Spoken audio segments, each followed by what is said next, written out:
Alright, and welcome to another one. I'm talking about content. We're doing 20 videos in 30 days. 20 in 30 days. A lot of editing, a lot of filming. Don't miss out on anything. Hit the subscribe, hit the post notification. Now let's get right into it. Today we're doing a tier list of TikTok drama. If you're like me, you scroll. Hold on, you've been scrolling for way too long now. And then sometimes there's gonna be a little time period in which like a scandal engulfs the entire app. So today we're gonna be ranking my favorite TikTok dramas over the last 3 years. The tiers are sensational, help pass the time, learning moment, messy for no reason, corny, and just criminal. This is illegal. So those are our tiers. Let's get into it. First, it's gonna be Sienna Mae and her drama with Jack. I think now we're gonna put in learning mode. A lot of people watching are gonna be like, that should be in just criminal, and you'd have a point, but I think that they're so young. I think that she has a lot of growing up to do, not just in the incident itself, but how she handled it afterwards. You have to put in a learning moment for her. I know she's 19, but still, I made a lot of mistakes when I was 19 that I wish I could have handled better too. So I'm gonna leave that there for now. The Utah moms, I'm gonna put this in sensational. Between the scandal, the cheating, the adultery, the swinging, the TikTokness of it all, I think they're one crime away from being a Netflix special. One crime, someone commits a crime, this is a Netflix special. That's how I feel about that. Sensational. Next, we're gonna do Womblands. Womblands, also sensational. The amount of content that came from that was way more than it needed to be. It was hilarious. Welcome to the weird Womblands drama of TikTok. You may or may not have heard about this already, but this story has completely taken over Twitter and TikTok. The amount of people involved, too much. I think it created a little time and place in which that just took over the entire app. I also think it's ironic that the people that were mostly involved were cancel culture, people getting canceled themselves. That's besides the point. Let's move on to the next one. The twins, the Stokes twins, who got arrested for trying to do a prank for TikTok and YouTube. We're gonna put that in just criminal.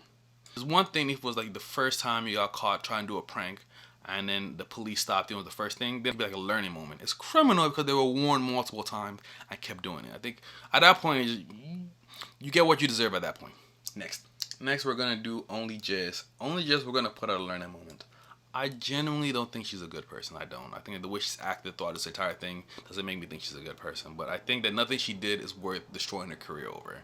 I think she made some poor decisions when she was really young, and then made a bunch of terrible jokes. And I think that she can learn from this, even though I don't think she's going to, but I think she can learn from this and move on to turn her career around. Next, Nueman, I'm gonna put it in the corny.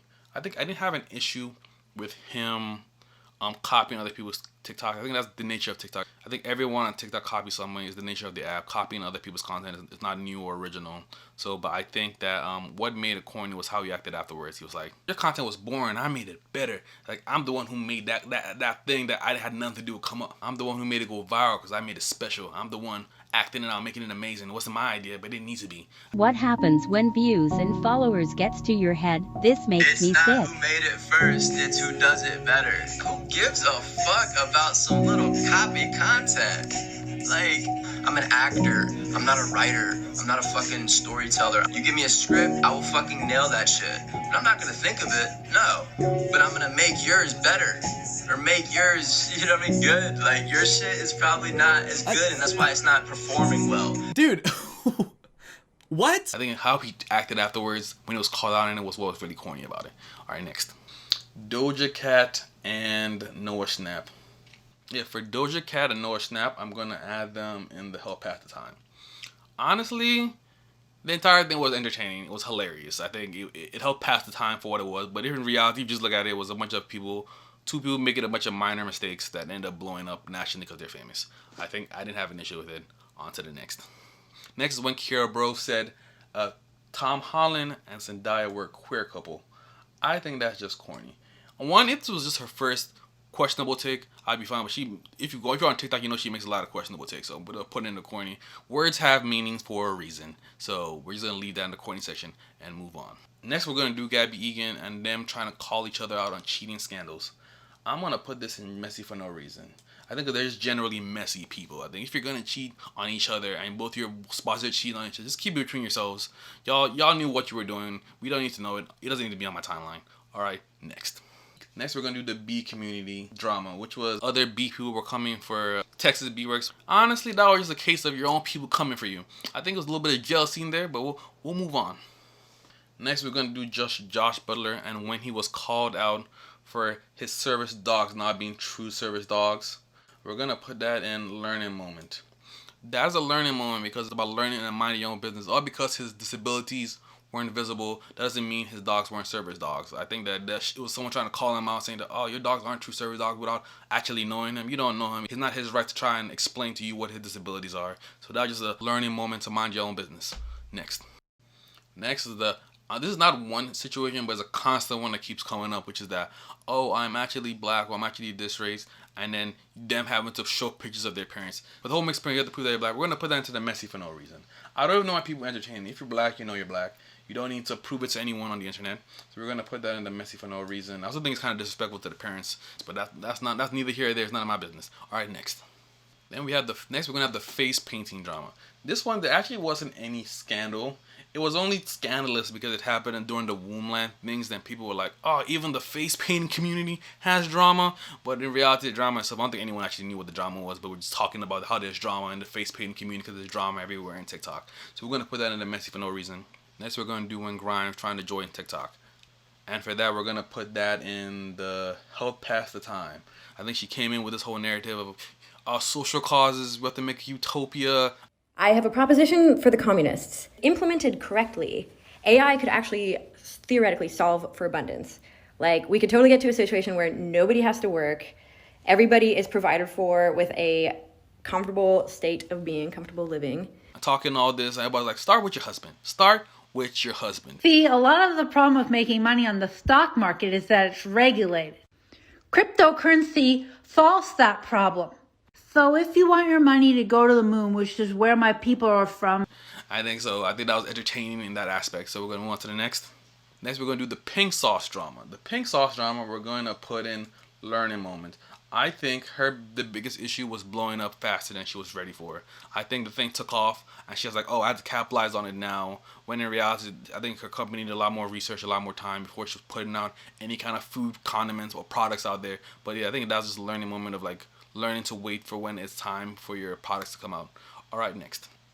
Next, we're going to have the Frog Army. Frog Army, we're going to put in just criminal.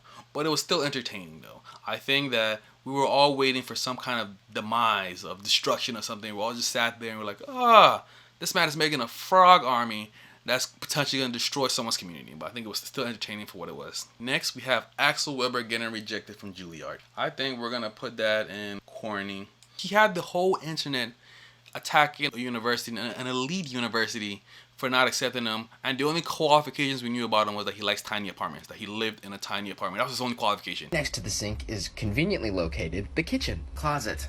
That's the whole place. Racking up more than 20 million views on TikTok. Axel's bathroom down the hall. Yes, it's shared, and it's BYOTP. But yeah, we were all up in arms. Oh, he should be in Juilliard. I think that was kind of corny, but it is what it is. Next, we're going to do James Charles sliding the DMs of underage boys. Again, we're going to put that in just criminal, and we'll leave it at that.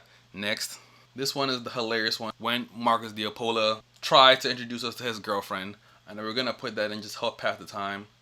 The real scandal with him started when he was giving out false information, and then one day, so there's already like a negative connotation towards him, and he tried to introduce his girlfriend, and that started one of the most entertaining, imaginative things that ever happened on TikTok. Happy Star Wars Day, everyone. Today is also my birthday, and because it's my birthday, I get to introduce you to my girlfriend, who is amazing.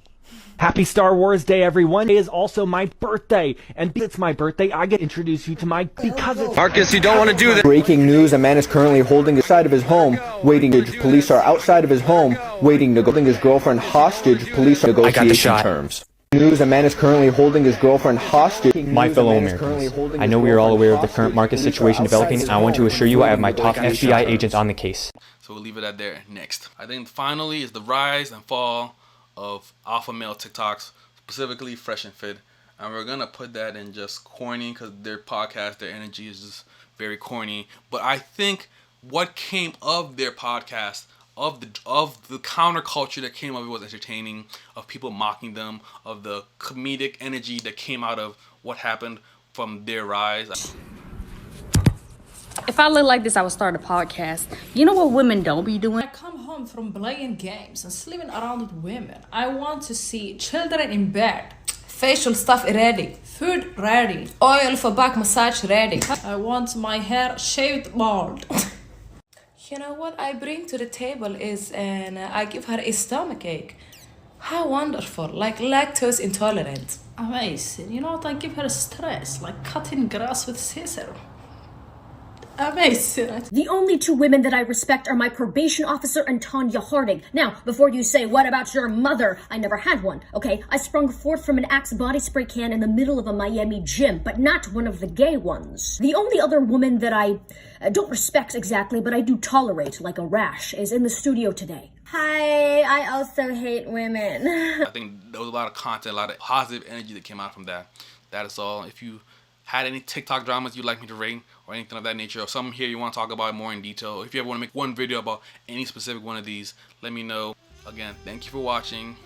Don't forget to join the socials. They're all here. All the same name. Don't forget to subscribe. Alright, have a good day. Deuces.